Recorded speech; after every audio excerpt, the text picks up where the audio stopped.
Hi, Alex. Hey, Ben. I'm on spring break, and I get to see you. So I'm confused as to whether to look at the camera, where you will look, or at you, where you are. It's a pickle. Delicious. Yes, they are delicious. Well, I should try them. Will you make me try pickles? Yeah. Okay. I haven't tried pickles. No, I know. Make me try a pickle. Okay, I will. Hello, rest of internet and Alex when you see it online, even though you're watching me make it. I'm near London, if by London you mean London, Ontario. So, let's see. Interesting things that I have already told you. I've been to 6 different countries in the past 6 days, and I'm going to quickly try to go through all of the cultural differences between them that I could pick up in the little time that I had. I went to Paris, France with my dad, and I was all ready to experience Paris and be open-minded about the culture, and then all of a sudden Paris just kept throwing stereotypes of French people right in my face. There were people with the black and white striped shirts, to me represented miming and Marceau Marceau, and was very French, and people walking around with just giant baguettes. Even the beggars in France were touchy and French. They would come up to you and say, "Do you have change?" And then, as if it were your job to give them money, and then you'd be like, "No," and they'd be, "Ugh." They just walk off really huffy. The 2 words that I would use to describe Paris was touchy and pricey. Then Dad and I went to Belgium. When we were on our way to Belgium, we were both trying to think of what is Belgian culture. And the first thing we could think of was, and you said it too, Alex, the most Belgian culture? Oh, it's French. Well, that. And what's the most Belgian thing you can think of? Waffles. Belgian waffles. But we didn't get any Belgian waffles. The thing we did see a lot of, actually, that they seemed proud of were fries.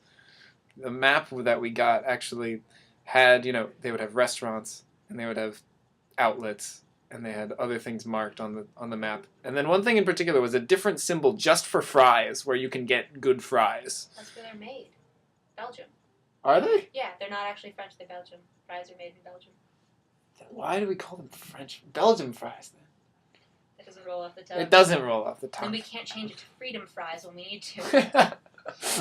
I did not know that. Thank you. Mm-hmm. That is good to know. I will tell my dad later. Well, I'm telling him now, essentially. Fries are Belgian, Dad. And Alex, but you told me. Okay. After Belgium, I went to Italy and to be with my mom and my brother. Italy's great because many of the Italian stereotypes are true. The most beautiful thing, I mean, besides the fact that the landscape is awesome, about Italy that I love is focaccia. Focaccia is just delicious, and now you've had some real focaccia. So good. Yes.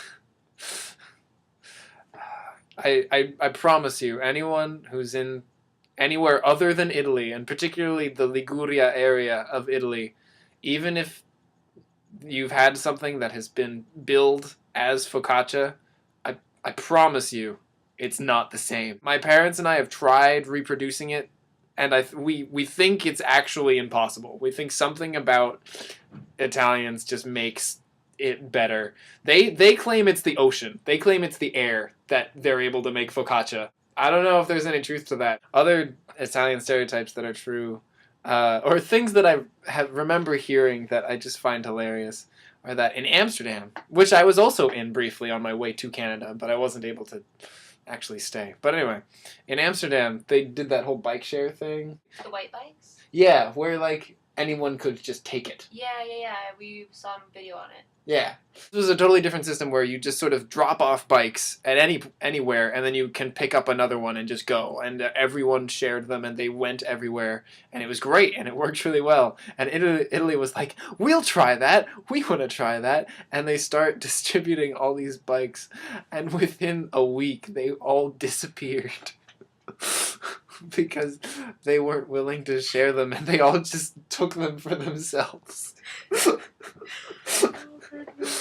One thing that's interesting about London is that, like, even though there are English stereotypes, and there are places where that sort of fits, I think London, England, and particularly London in general, can't really be well defined by stereotypes.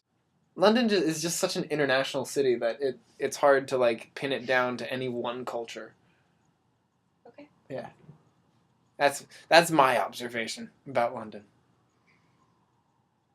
But it is still at the same time, it still is in England and has an English feel to it. I'll get to say it to you in actuality as well, but yeah. Sweet dreams. Sweet dreams, bad. All right. Anyway, I will see you very soon. I see you. All right. Goodbye.